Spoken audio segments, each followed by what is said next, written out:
وبركاته نحمده ونصلي على رسوله الكريم أما بعد أعوذ بالله من الشيطان الرجيم بسم الله الرحمن الرحيم إن تصبك حسنة تسؤهم وإن تصبك مصيبة يقولوا قد أخذنا أمرنا من قبل ويتولوا وهم فرحون۔ محترم حضرات، اس سے پہلے کی درس میں منافقین کی 8ویں نشانی ذکر کیا گیا تھا، اور وہ یہ تھا کہ منافق لوگ اللہ تبارک و تعالیٰ کی طرف سے آنے والی آزمائشوں پر، مصیبتوں پر صبر نہیں کرتے تھے، اور وہ لوگ اس وقت تک اللہ تبارک و تعالیٰ کا عبادت کرتے رہتے تھے جب تک انہیں دنیاوی خیر و بھلائی ملا کرتے تھے، اللہ تبارک و تعالیٰ کی طرف سے انہیں فائدہ حاصل ہوا کرتے، تب تک وہ لوگ اللہ تبارک و تعالیٰ کی عبادت کرتے تھے، اور جب اللہ تبارک و تعالیٰ کی طرف سے ان پر کوئی مصیبت آتی، کوئی آزمائش آ جاتی، تو وہ لوگ اللہ کی عبادت کو ترک کر دیا کرتے تھے، یہاں تک کہ کفر کی طرف پلٹ جایا کرتے تھے۔ محترم سامعین، اسی طرح سے منافقین کی 9ویں نشانی یہ ہے کہ مسلمانوں کی مصیبتوں پر، مسلمانوں کے نقصانات پر خوش ہونا۔ یعنی منافقین کی ایک نشانی یہ بھی ہے کہ اگر مسلمانوں پر کوئی مصیبت آتی ہے، مسلمانوں کو کچھ نقصانات پہنچتی ہے تو وہ لوگ خوش ہوتے ہیں، اور اگر مسلمانوں پر کوئی خیر و بھلائی آتی ہے، اللہ تبارک و تعالیٰ کی طرف سے انہیں خوش نصیبی حاصل ہوتی ہے، تو وہ لوگ بہت ہی برا مانتے ہیں، ان کو بہت برا لگتا ہے۔ جیسا کہ اللہ تبارک و تعالیٰ نے جنگ تبوک میں پیچھے رہنے والے منافقین کے بارے میں ذکر کرتے ہوئے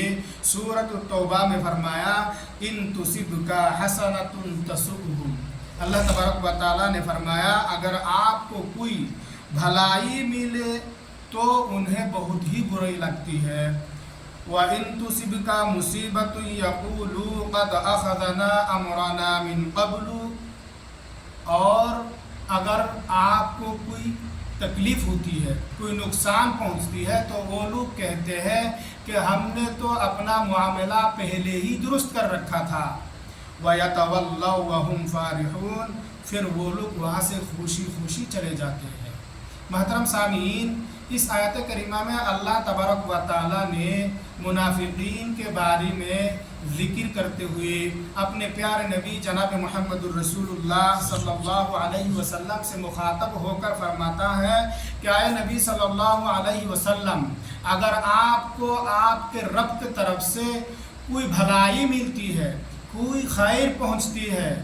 تو منافقین لوگوں کو بہت ہی برا لگتا ہے، اندر اندر ان لوگوں کو جلن ہوا کرتا ہے، اور اگر آپ پر کوئی مصیبت آتی ہے، اللہ تبارک و تعالیٰ کی طرف سے آپ پر آزمائش آتی ہے، کوئی تکلیف پہنچتی ہے، تو وہ لوگ کہتے ہیں کہ ہم لوگوں نے تو اپنا معاملہ پہلے ہی درست کر رکھا تھا،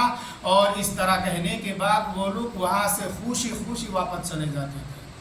محترم سامعین، آج کی اس مختصر درس سے ہمیں اور آپ کو جو بات معلوم ہوا ہے وہ یہ ہے کہ منافقین کی ایک نشانی یہ بھی ہے کہ وہ لوگ مسلمانوں پر آنے والے نقصانات پر خوش ہوا کرتے ہیں۔ جب بھی مسلمانوں پر کوئی مصیبت آتی ہے، کوئی پریشانی آتی ہے، اللہ کی طرف سے کوئی آزمائش آتی ہے، تو وہ لوگ خوش ہوتے ہیں، اور اگر مسلمانوں پر کوئی بھلائی آتی ہے، خیر آتی ہے، تو ان لوگوں کو بہت برا لگتا ہے۔ خلاصہ درس یہ ہے کہ منافقین کی ایک نشانی یہ بھی ہے کہ وہ لوگ مسلمانوں کی خیر و بھلائی پر ناراض ہوتے ہیں، اور مسلمانوں کی نقصانات اور مصیبت پر خوش ہوتے ہیں۔ لہٰذا ہمیں اور آپ کو چاہیے کہ منافقین کی اس نشانی سے پرہیز کرے، اپنے آپ کو بچائے۔ اللہ تبارک و تعالیٰ سے دعا ہے کہ اللہ تعالیٰ ہم تمام کو منافقین کی اس نشانی سے پرہیز کرنے کی توفیق عطا فرمائے۔ اللہم آمین یا رب العالمین۔ سبحانک اللہم و بحمدک، اشہد ان لا الہ الا انت، استغفرک و اتوب الیک۔